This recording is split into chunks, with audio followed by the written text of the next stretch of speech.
今天要来测试这个一氧化碳警报器，相信很多人呢都有在网上推荐过，在车上放一个这个一氧化碳警报器。但是呢，它的实际功能是不是真的那么的有效果呢？今天我就要来测试一下。首先呢，我先要来测试这个排气管所排出的一氧化碳，过后呢，我还要通过它来测试煤气炉，因为我们在露营车内睡觉嘛，最主要的威胁还是煤气了。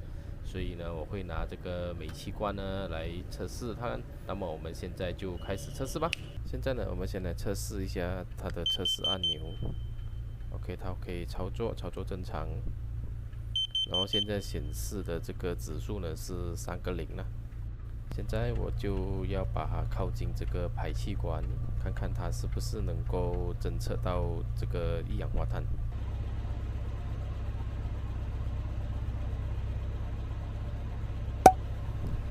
哇，马上就侦测到了，它的侦测的速度是很快一下。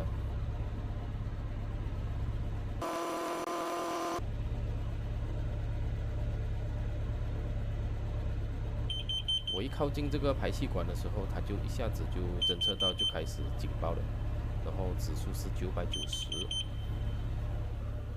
我现在把它走到旁边去，然后现在你可以看到它已经开始慢慢的降低了。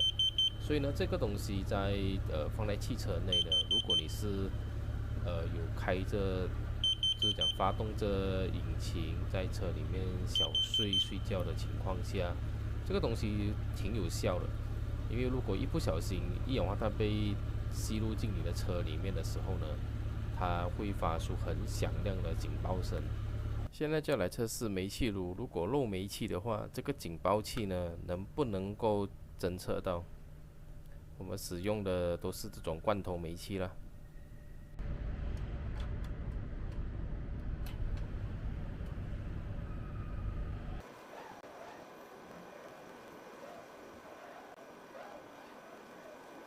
目前已经过了大约6分钟了，还是没有任何的反应。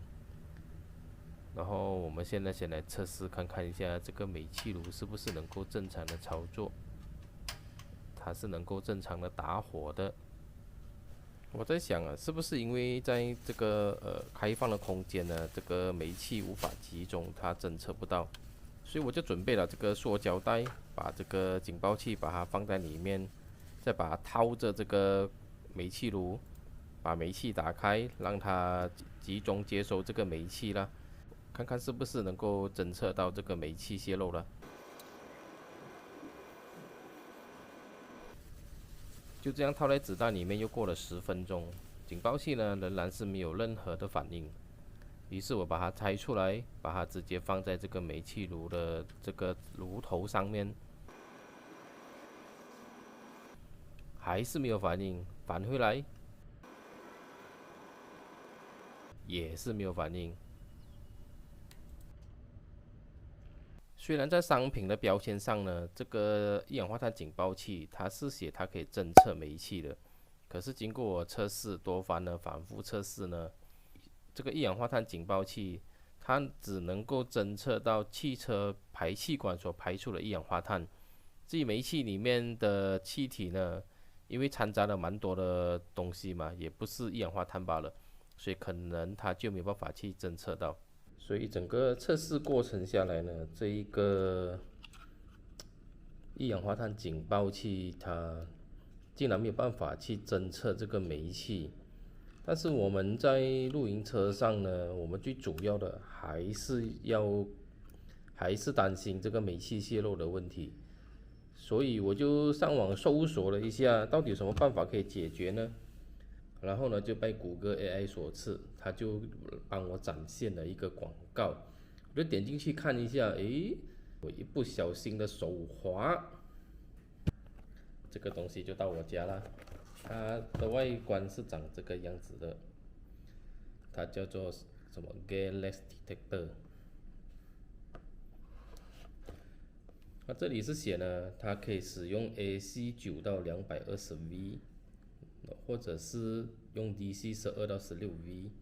那么我们是选择用12V 的啦，用 DC 的。那么现在我们就来打开来看看。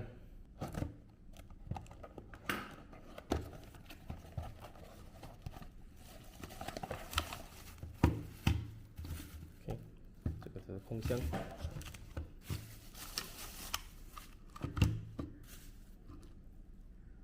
可燃气体泄漏探测报警器说明书。那么我们现在先来看看它的说明书，大概是怎样的操作先。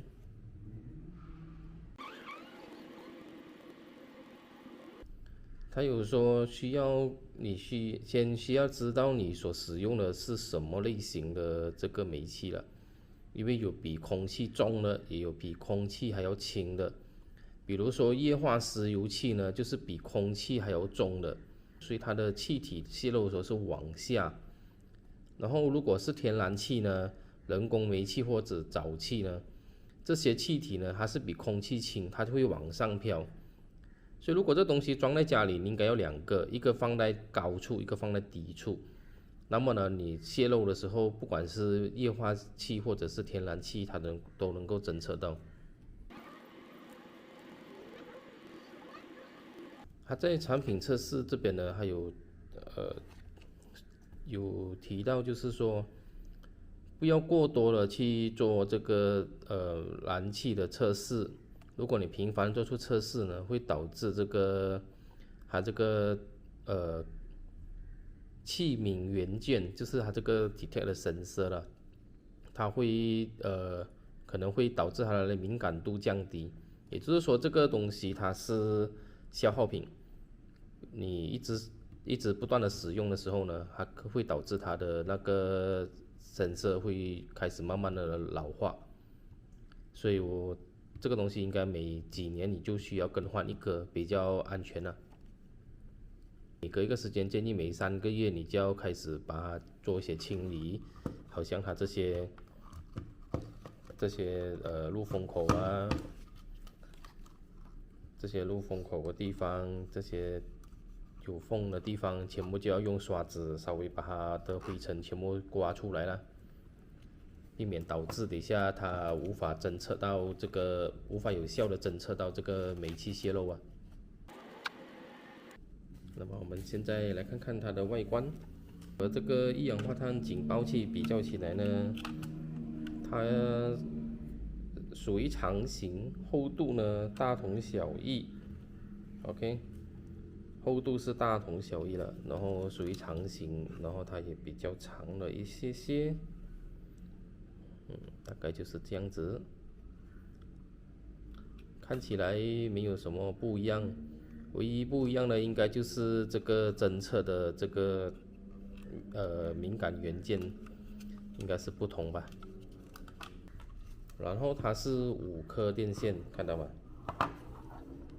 它有5颗电线 ，OK。基本上我们只需要这2颗。正极跟负极，它就能够操作了。那么另外这3根呢是控制线，所以在我们的露营车上这个东西就没有用到。它说明书上是有写了，没用到的话，这3条线你就把它封掉了，没有收起来，没用到。主要是用这2个就可以操作了。那么现在呢，我就要拿去露营车上用煤气来测试，看它是不是真的可以警报。希望它并不让我失望了，好吧？那我们现在就到户外去 ，Let's go！